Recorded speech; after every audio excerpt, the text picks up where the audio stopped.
Allahu Akbar, Allahu Akbar.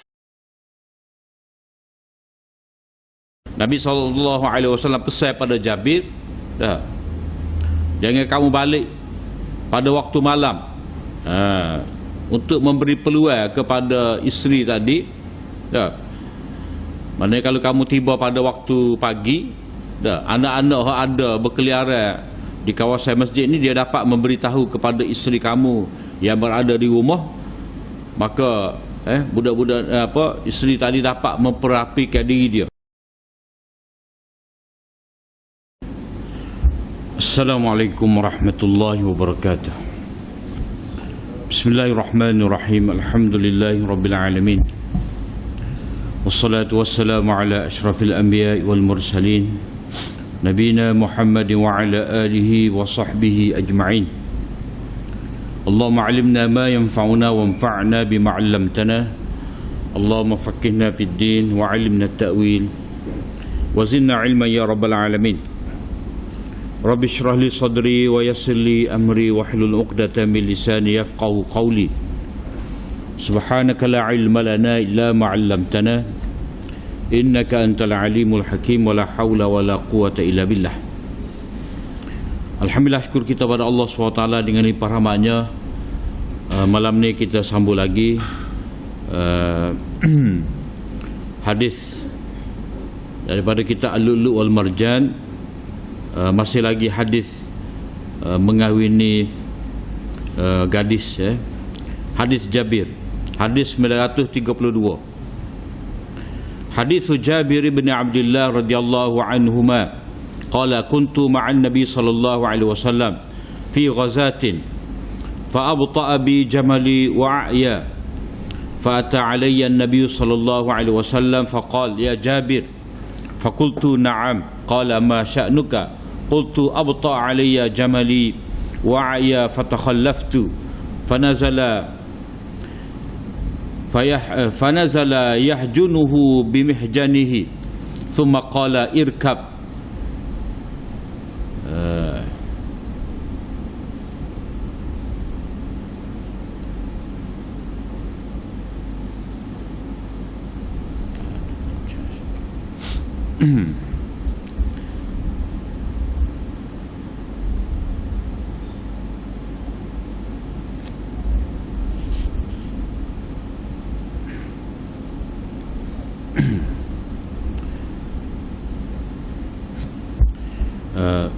ثم قال اركب فركبت فلقد رأيته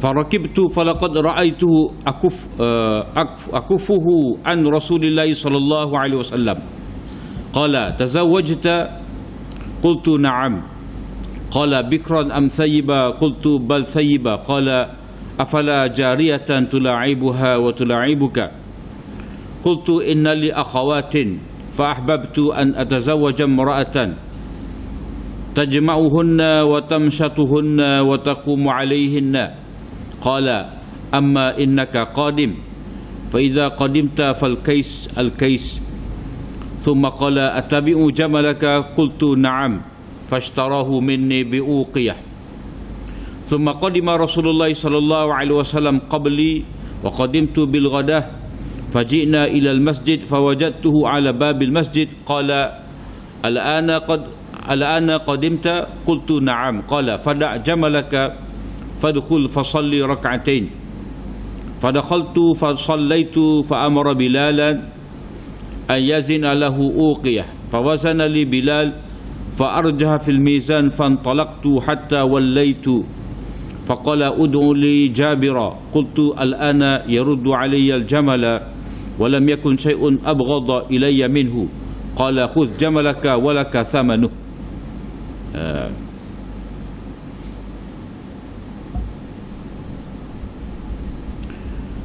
Hadis riwayat daripada Jabir, dia lebih kuat dengan hadis sebelum pada ni juga.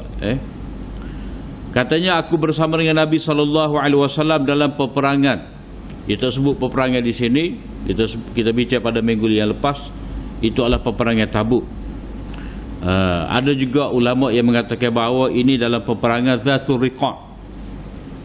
Peperangan Zatul Riqa' iaitu satu peperangan yang berlaku sebelum daripada peperangan Tabuk, di mana sahabat ni dia lalu kawasan yang berbatu, pecah kasut mereka sehingga mereka terpaksalah ikat kain untuk menampal kasut mereka.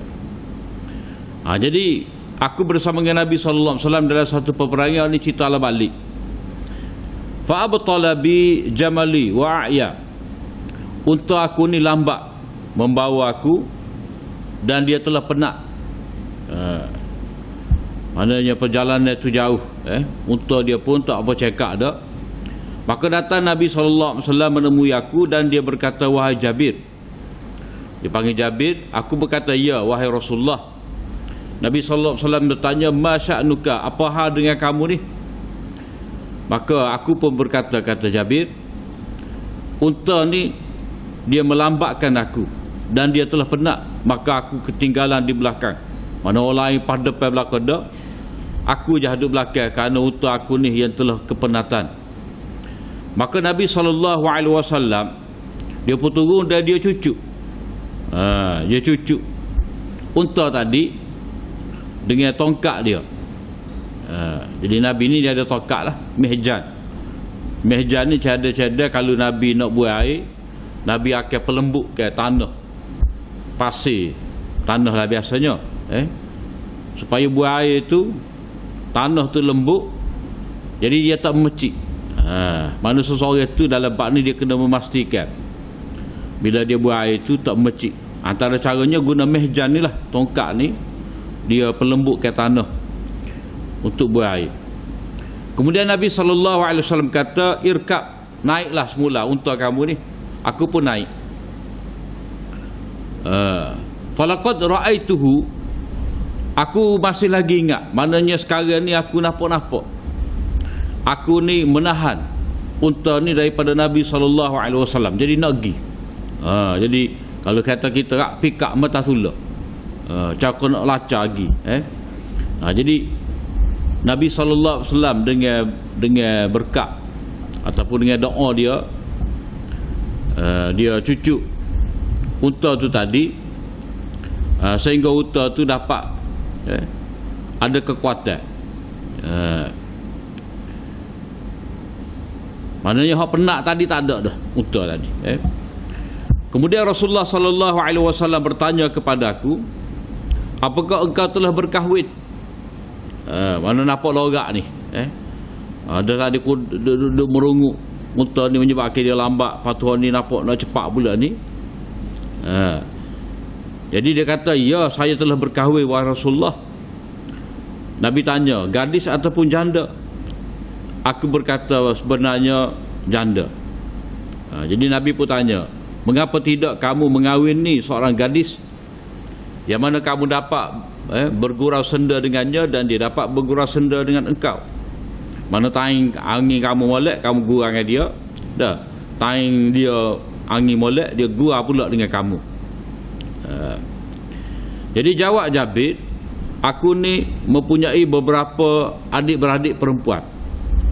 Jadi aku suka untuk berkahwin, aku mengutamakan untuk berkahwin dengan seorang wanita yang dapat menjaga mereka semua tu dan dapat menyikat rambut mereka. Mana dapat mengurus, merapikan dirilah.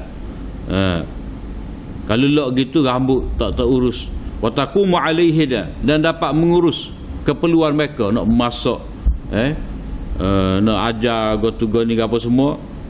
Isteri dia ni lah dapat membantu dia jaga adik-adik dia. Qala Nabi SAW, amma innaka, ataupun amma annaka qadim, oleh kerana kamu ni nak balik bertemu dengan isteri kamu dah, maka fal kais kal al kais, maka carilah yang cerdik. Maknanya oleh kerana kamu balik ni tinggal kepada isteri dah, maka carilah anak. Maknanya kamu hendaklah buat hubungan dengan isteri kamu tadi dengan niat untuk mendapat anak. Kemudian habislah cerita tu. Cerita perkahwinan tu habis. Maknanya Nabi sallallahu alaihi wasallam pesan kepada Jabir supaya ada niat. Supaya mencari anak. Wabtahu ma kataballahu lakum. Dalam ayat tentang puasa tu, dihalalkan untuk kamu pada malam puasa itu Ramadan itu untuk kamu mendekati isteri kamu. Wabtahu ma kataballahu lakum. Carilah. Maknanya dapatkanlah anak yang Allah Ta'ala telah tetapkan untuk kamu. Maknanya Nabi SAW menyebut di sini hubungan antara suami isteri itu, hubungan kelamin itu bukan semata-mata nak syahwat, nak melepaskan syahwat, nak berseronok, tetapi dengan niat untuk mendapatkan anak, dan niat pula nak dapat anak yang cerdik, al-kais.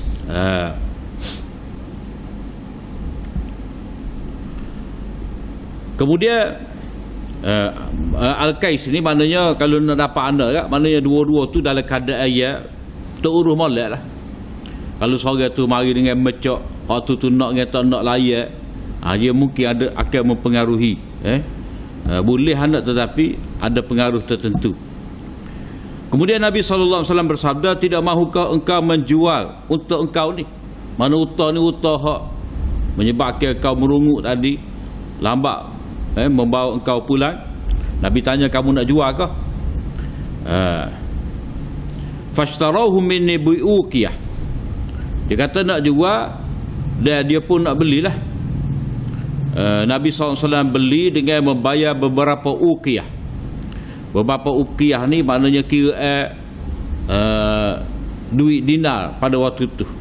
Kira duit dirham pada waktu tu. Beberapa dinar pada waktu tu. Lebih kurang adalah 5 ataupun 9 dinar.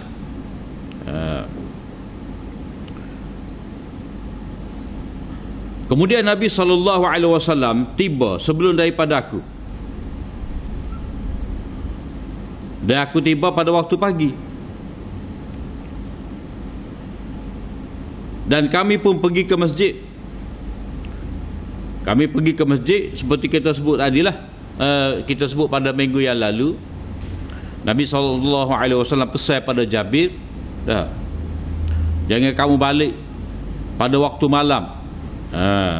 Untuk memberi peluang kepada isteri tadi.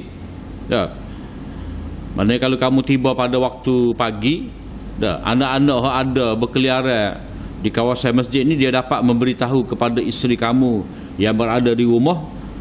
Maka budak-budak isteri tadi dapat memperapikan diri dia.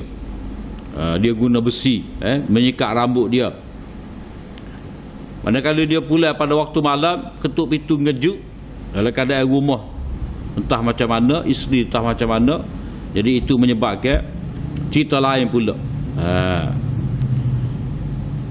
Jadi kami pun pergi ke masjid. Di sinilah ada semaya sunatnya. Semaya sunat dahulu, sunat duha lah kira-kiranya.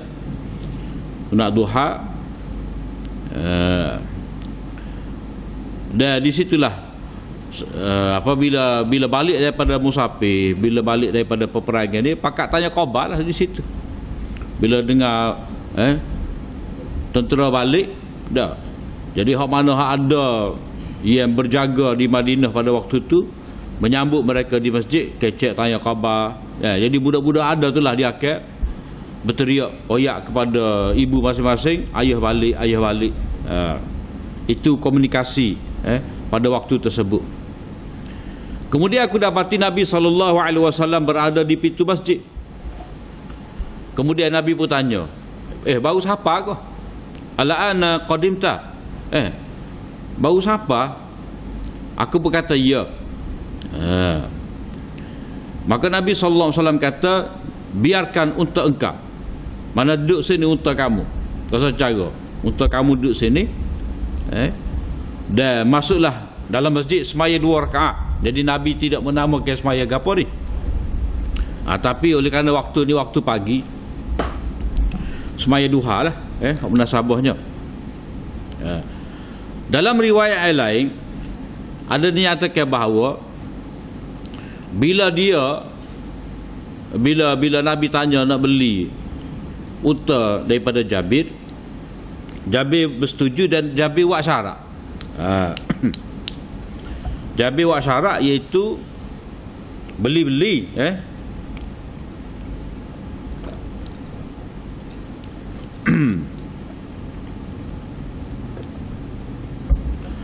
unta ni daripada Jabir.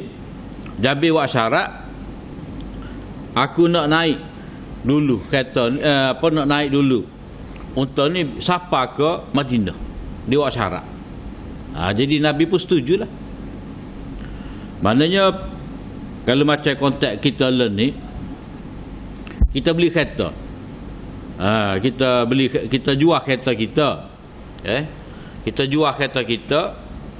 Sebelum kita dapat kereta baru kita tu, kita kata kepada pembeli kereta daripada kita ni, kita kata sementara kereta sapa, kita nak guna dulu. Buat syarat lagu tu. Adalah kita nak beli kereta baru tu big. Jadi kereta lama kita tu kita jual. Jadi kita letak syarat kepada pembeli daripada kita bahawa kita nak guna dulu. Siapalah kereta baru kita, siapa. Jadi tu boleh letak syarat lagu tu. Macam di sini, kalau Jabir tak letak syarat lagu tu, dia nak balik dengan apa? Takkan nak jalan kaki daripada tempat yang jauh tu. Jadi letak syarat seperti tu tak apa. Dan syarat tu tidaklah syarat ia bercanggah dengan akad, ataupun syarat tu tidaklah menafikan kepentingan kedua belah pihak. Tak apa syarat lagu tu.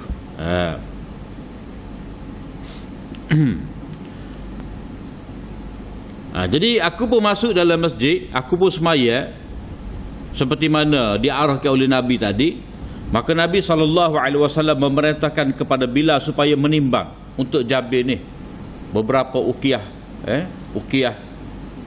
emas tu bayaran. Jadi bila timbang Jabir timbang emas banyak mana dan melebihkan, maknanya Nabi ni dia bayar lebih pula. Jadi kita ni payah nak ada lagu ni. Kalau kita kata kita beli dengan orang jual sayur dah, kita olah kalau dia 20 riyal, beli 18 riyal, olah 20 riyal, kita tunggu dia cari nyucu. Tak payahlah. Kita kata dah. Muka kita mari ni dengan gelar emas ke apa semua dah. Kaya kat lah, ada piti kat lah. Jadi tak payah tunggu nyucu tu lah. Kadang-kadang kita duk tekan dia. Dia padahal dah bila dia kata 18 riyal, tepuk dia cekok ulada bubuh, ambil tempat tu bubuh dah. Jadi kita pun kena mengambil kira jugalah. Maknanya bayar tu biar jangan bayar lebih. Hak tak tahannya kedai besar kita buat keep your change. Kalau kedai besar kita tak ambil nyucu rasa macam jatuh standard. Kalau ambil nyucu dah. Pasal orang kita lagu tu lah. Bukan orang kita sebenarnya orang putih. Orang putih tunjuk pada kita cara lagu tu, kita pun turut. Sedangkan sunnah Nabi di sini dah. Hak membeli ni dia bayar dengan lebih. Tak apa. Molek lah, sedekah. Bukan kata tak boleh tawar menawar tu suku. Mana kita tengok nasabah harga berapa, kita minta lah tawaran tu. Tapi janganlah kita ni tekan juga dah. Ajalah kurang sikit, ajalah dah. Selagi orang tak beri kata kurang walaupun seria, selagi itulah kita cegak tunggu. Tak payah.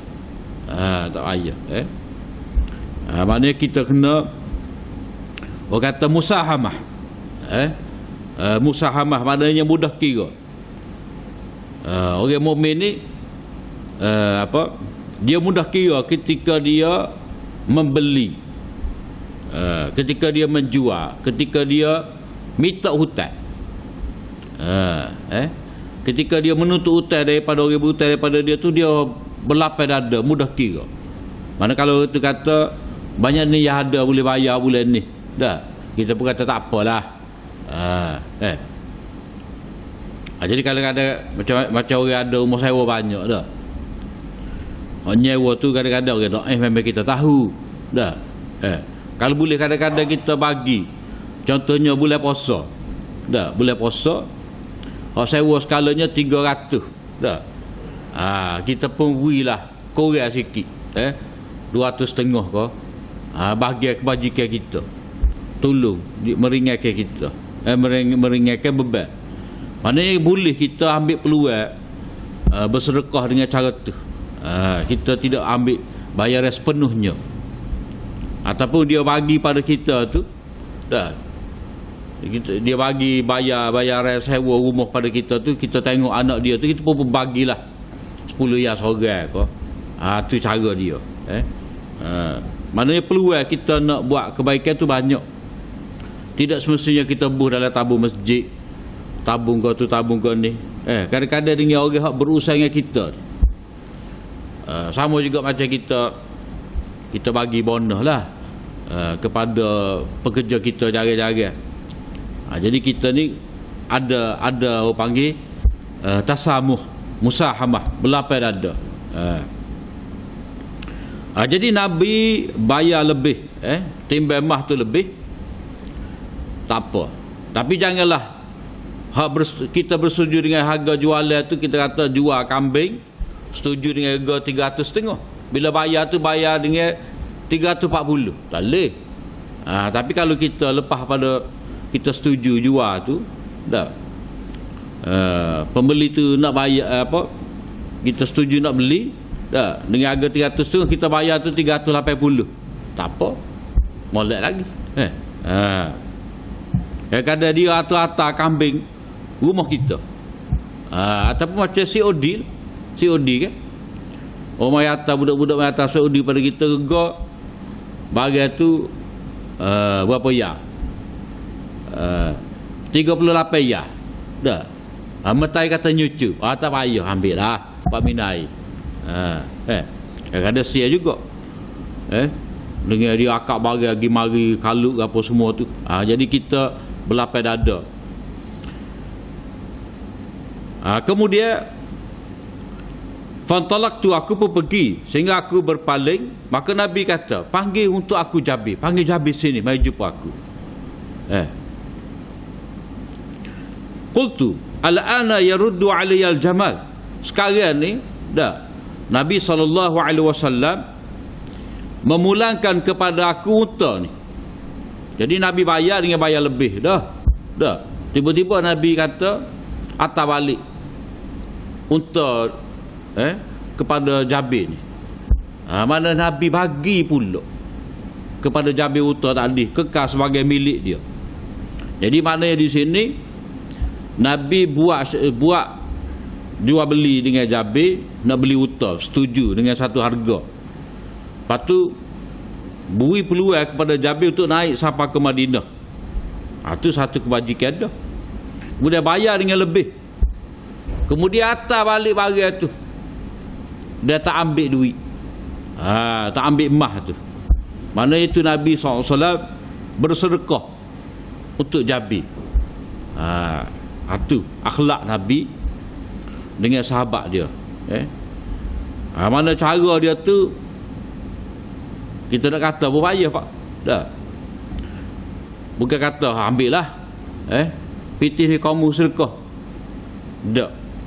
Ambil pitih ni mu cari utang lain, tidak. Mana Nabi solat Nabi buat lolok nak jual, nak beli unta tadi, tapi sebenarnya Nabi nak bagi sedekah. Sama lah juga macam kita ni, kalau ada orang mari minta sedekah dengan kita, ataupun mari minta pitih, orang kita mari minta pitih dah, kita tak sawi lah sebagai sedekah, kita hutang dulu. Ambil lah hutang dulu, ambil 100 ni hutang, nanti bayarlah ada pitih. Jadi bila apa nak bayar, kita kata tak payahlah, kita niat sedekah. Jadi kita dapat satu, memudahkan urusan dia, kita pelepah hajat dia, kita memberi bantuan kepada dia dengan memberi pinjaman. Lepas tu kita tukar, convert, daripada memberi hutang kepada sedekah. Hak tu hak lebih baik lagi. Lebih terhormat untuk dia. Kemudian kata Jabir, tidak ada sesuatu pun yang aku tak suka berbanding dengan unta tadi. Maknanya mula-mula tu aku memang tak kenal pada unta ni. Wah, sakit hati. Gerak pun lambat. Tapi bila Nabi SAW berdoakan untuk unta dia ni, sehingga unta dia dapat bergerak dengan laju, jadi sayang. Jadi sayang. Kemudian Nabi pun bagi pula sebagai hadiah untuk dia. Jadi Nabi kata, qala khudh jamalaka, ambil semula unta kamu ni, walaka thamanuh, dan kamu tetap mendapat harga. Mana Nabi tak minta harta kelik, pitih tu, ambil kamu. Itu akhlak Nabi SAW, mudah kira dalam bab jual beli. Kemudian bab berikut, babul wasiyah bin nisa. Ini bab pesanan supaya menjaga kebajikan wanita, ataupun pesanan supaya berbuat baik kepada isteri. Hadis Abi Hurairah qala anna Rasulullah sallallahu alaihi wasallam qala al mar'atu kadh-dhila' in aqamtaha kasartaha wa in istamta'ta biha wa fiha iwaj. Hadis riwayat daripada Abu Hurairah, Rasulullah sallallahu alaihi wasallam bersabda, wanita itu seperti tulang rusuk. Mana isteri ni seperti tulang rusuk. Tulang rusuk ni dia belok lah. Mana ada betul tulang rusuk ni. Tulang keting tu betul lah. Dia betul. Tulang rusuk ni dia belok. Jikalau engkau cuba meluruskannya, maka dia akan patah. Jadi ini bahasa kiasan ni berlaku ni. Dan jika engkau berseronok dengannya, engkau berseronok dalam keadaan dia belok tu, mana kena turut lah, macam jalan lah.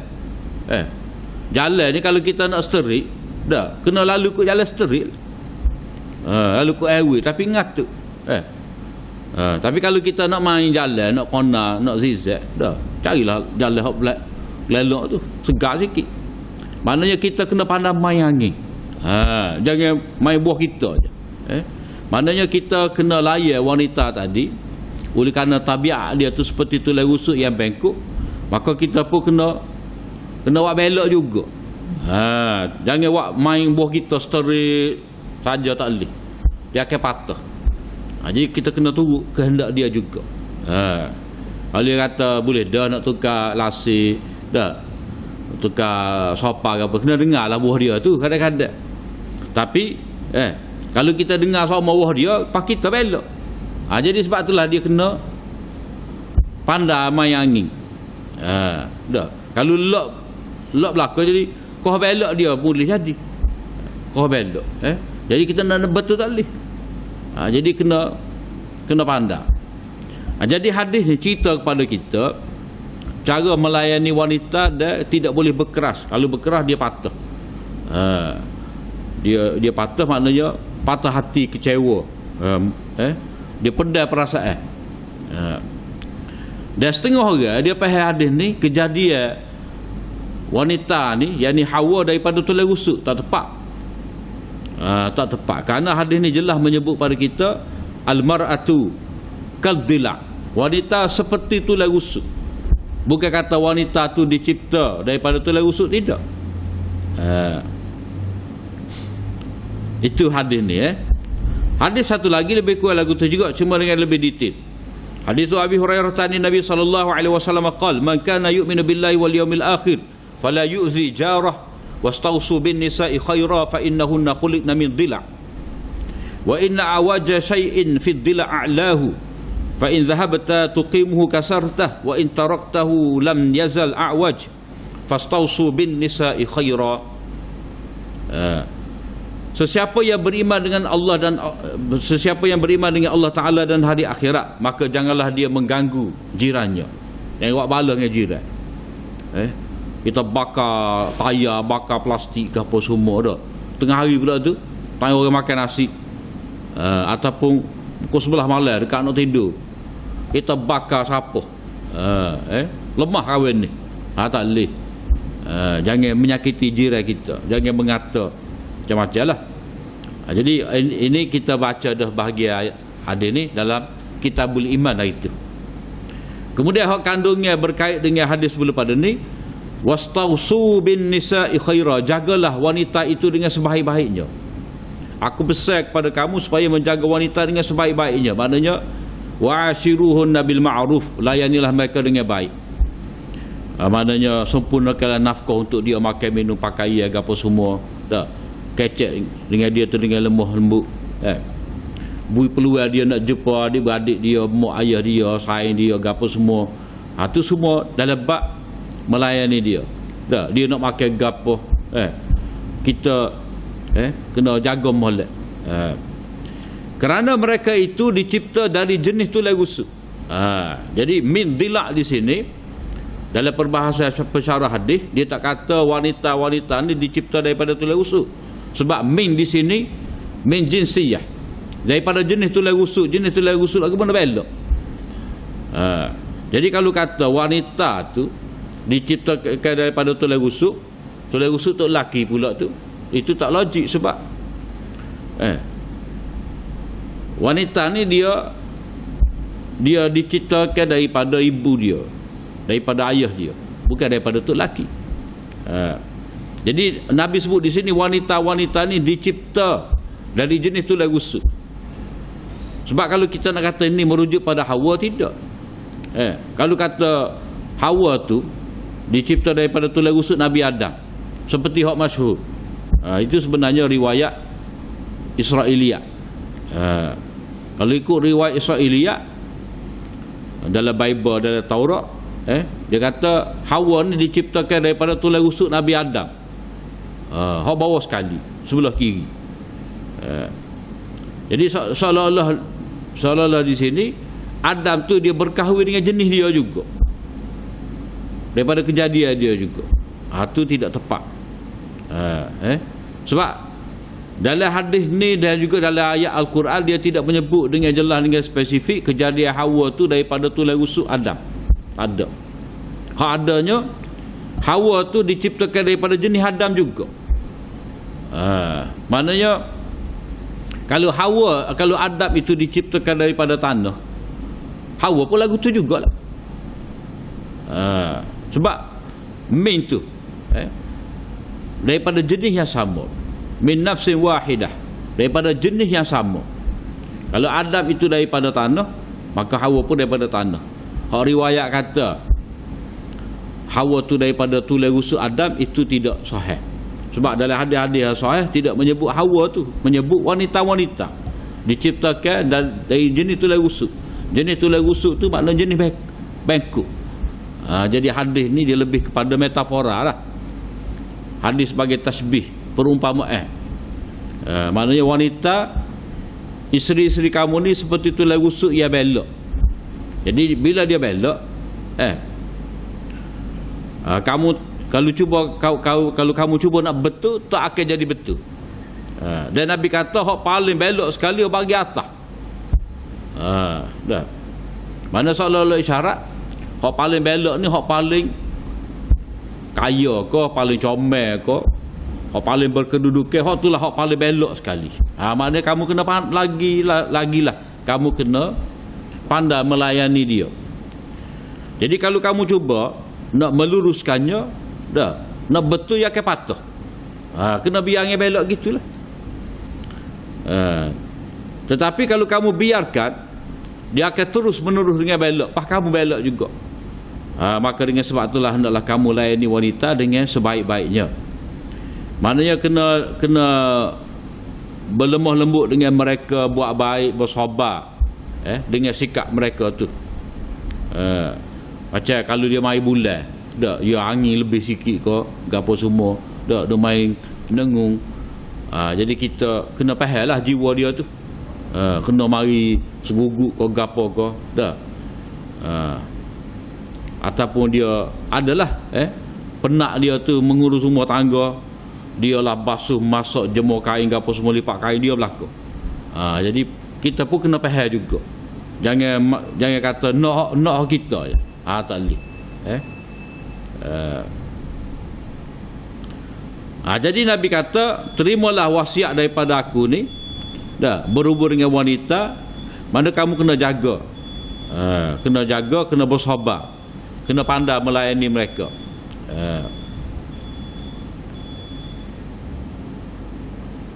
Jadi kalau kita baca ataupun kita dengar sekalanya, dah Adam Hawa dicipta daripada tulang rusuk lah, apa semua adalah hak kakak di putai nikah tu. Banyak tak betul. Dia kata Hawa daripada tulang rusuk Adam. Kadang setengah tu kata tengok wanita tu comel, getar tulang rusuk dia. Jadi kok mana dia punya ngarut belaka tu. Lepas tu kaitkan pula Yusuf ni berkahwin dengan Zulaikha lah. Dah. Nabi Sulaiman berkahwin dengan dengan Balqis. Dah. Semua tu tak ada. Tak ada. Orang kita je. Mari mana tak tahu. Sebab kalau kita baca Quran tak sebut belaka tu. Yusuf berkahwin dengan Zulaikha tak ada. Sulaiman berkahwin dengan Balqis pun tak ada juga. Buat kita je. Jadi kalau kita nak kata Nabi berkahwin dengan Khadijah tu betul lah. Nabi berkahwin dengan Aisyah betul lah. Tapi kalau nak melibatkan perkara seperti ni, Hawa daripada tulang rusuk Adam dah lekat di hati, bergetar lah macam-macam, itu tak perlu. Itu lagi daripada kenyataan sebenar.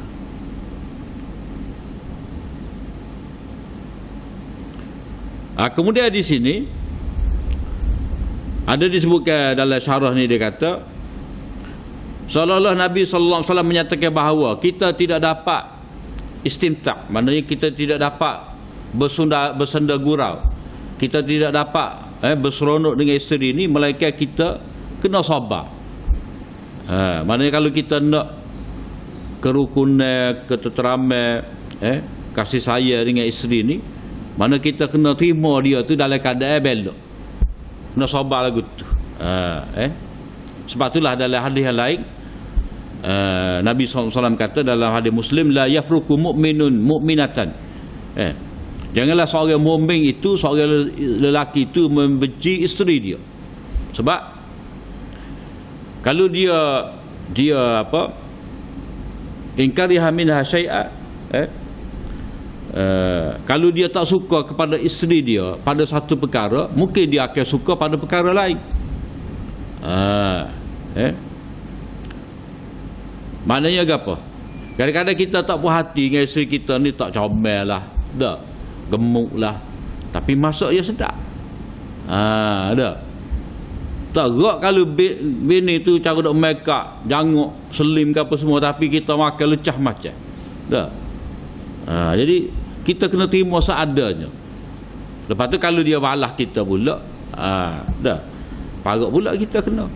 Dah. Maknanya kalau benda kita tak kenal pada dia, kalau kita tak kenal satu benda yang ada pada dia, mungkin dia pun tak kenal juga benda tu ada pada kita. Tapi dia kenal satu benda pada kita, sifat kelebihan kita terhadap dia suka pada kita.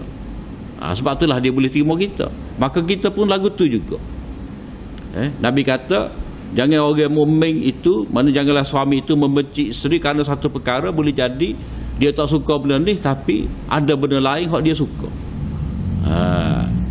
Mana kena menerima lebih dah kurang, kedua-dua barulah jadi. Itu maksud hadis ni. Jadi hadis ni bukan nak cerita tentang biologi kejadian manusia tu, tak, nak cerita sifat psikologi, sifat keadaan jiwa wanita tu lagu tu. Jadi kena terima seadanya.